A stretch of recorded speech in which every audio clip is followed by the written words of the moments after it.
দর্শক, নতুন করে আবার রুমিন ফারহানাকে নিয়ে বিতর্ক শুরু হয়ে গেছে। একটা দিনও বাংলাদেশে ভালো মতো ঘুমাইতে পারি না, ভালো মতো নিঃশ্বাস নিতে পারি না। আপনারা যে স্ক্রিনে দেখেন, রুমিন ফারহানাও কথা বলতেছে এবং কিছু সংখ্যক আলেমরাও কথা বলতেছে। আলেমরা বলতেছে রুমিন ফারহানা নাকি আজান নিয়ে, পবিত্র আজান এবং পবিত্র ইসলাম ধর্ম নিয়ে সে নাকি বিরূপ মন্তব্য করছে। কি এমন বক্তব্য সে দিছিল, কি এমন বক্তব্য রুমিন ফারহানা দিছে, যার কারণে গোটা আলেম সমাজ আজকে ক্ষিপ্ত হয়ে রুমিন ফারহানার বিরুদ্ধে রাজপথে নামলো।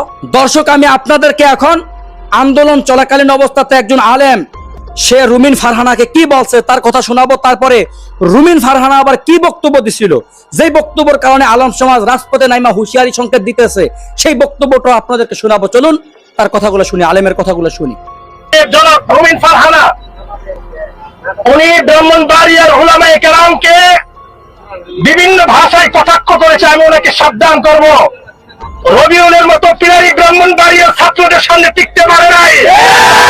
হাসিনাকে আমাদের গলার টাইম নাই। ব্রাহ্মণবাড়িয়ার সাথে হাসিনা টাক করলে হাসিনা দুইবার নিঃশেষ হয়ে গেছে, আর আপনাকে তো আমরা হিসাবই করি না। এই জন্য আপনাকে সাবধান করে দিব, আগামীতে যদি আপনি কোনো কথা বলেন, ব্রাহ্মণবাড়িয়ার মুসলমানরা যে ইসলাম লালন করে সেটা লালন করে কথা বলতে হবে।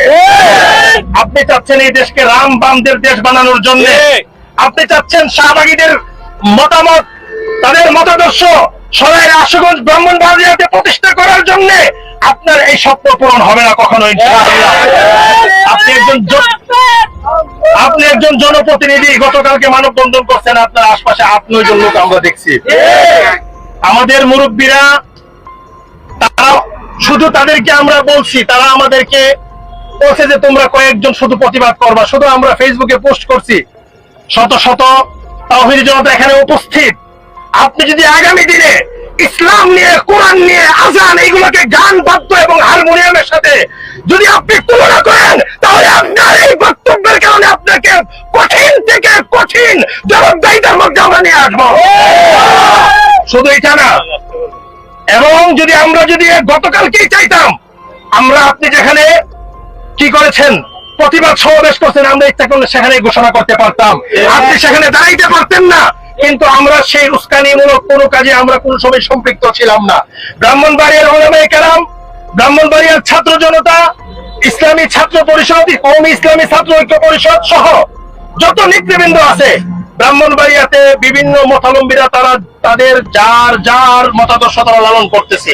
কিন্তু তারা যদি তাদের রাম বামদের মতাদর্শ ব্রাহ্মণবাড়িয়াতে প্রকাশ্যে কেউ বাস্তবায়ন করতে চায়, সেটা ইসলাম প্রিয় জনতা মানে নাই, মানবেও নাই। এবং পাশাপাশি আমরা ব্রাহ্মণবাড়িয়ার জামিয়াকে যারা কটূক্তি করেছে, আমরা তার তীব্র নিন্দা জানাই। ব্রাহ্মণবাড়িয়া জামিয়া ইউনুসিয়া, এই ব্রাহ্মণবাড়িয়ার জামিয়া ইউনুসিয়ার সন্তানরা এই দেশকে ভালোবাসে, এই মাটিকে ভালোবাসে। যেমন ভাবে আন্দোলন করেছে, মোদী বিরোধী আন্দোলনে জামিয়া ইউনুসিয়ার ছাত্র শাহাদাত বরণ করেছে, মোদী বিরোধী আন্দোলনে ব্রাহ্মণবাড়িয়ার 16 জন ছাত্র শাহাদাত বরণ করেছে। এটাই আমরা প্রমাণ করি আমরা দেশকে ভালোবাসি, কোন আধিপত্যবাদী শক্তিকে আমরা ভালোবাসি না। আপনি যে সমস্ত বক্তব্য দিচ্ছেন, আমাদের সন্দেহ হচ্ছে, আমার মনে হচ্ছে আপনি তৃতীয় কোন পক্ষ, তৃতীয় কোন শক্তির এজেন্ডা হয়ে ব্রাহ্মণবাড়িয়াতে আপনি দাঙ্গা লাগানোর চেষ্টা করছেন। আপনি যেভাবে আজান এবং কোরআন তেলাওয়াতকে গানের সাথে, হারমোনিয়ামের সাথে তুলনা করছেন, এই কথা বলার পরে আপনার মুসলমানিত্ব আছে কিনা এটার সন্দেহ আছে। এই জন্য আমরা আগামী দিনে আমাদের মুরব্বীরা যে শান্তি শৃঙ্খলার সাথে যে আন্দোলন ঘোষণা করবে, সেই আন্দোলনে আমরা অংশগ্রহণ করব, এবং অপসংস্কৃতির নামে কোন বেশ্যা বেহায়াপনা, কোন সংস্কৃতি ব্রাহ্মণবাড়িয়াতে আমরা উপস্থাপন হতে দিব না ইনশাআল্লাহ।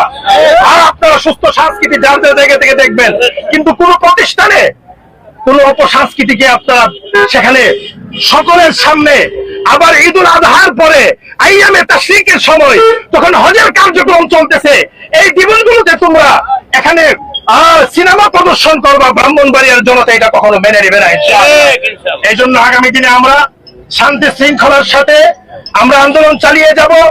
যে কোনো শক্তি, সে এমপি হোক, মন্ত্রী হোক, প্রধানমন্ত্রী হোক, ইসলামের ব্যাপারে আমরা তাদের সাথে কোনো আপোষ করবো না ইনশাআল্লাহ, এই আশা ব্যক্ত। শিশুকে ধর্ষণ আর বলাৎকার থেকে রক্ষা করতে পারে না, যেই রাষ্ট্র 70 বছর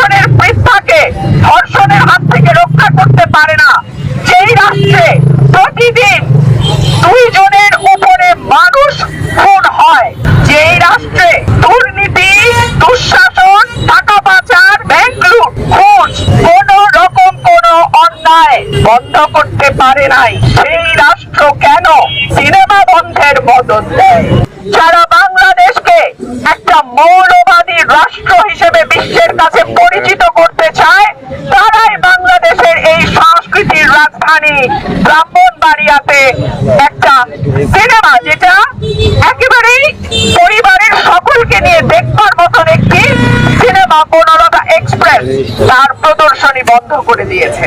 গতকালকে আমি এই সিনেমাটি দেখেছি।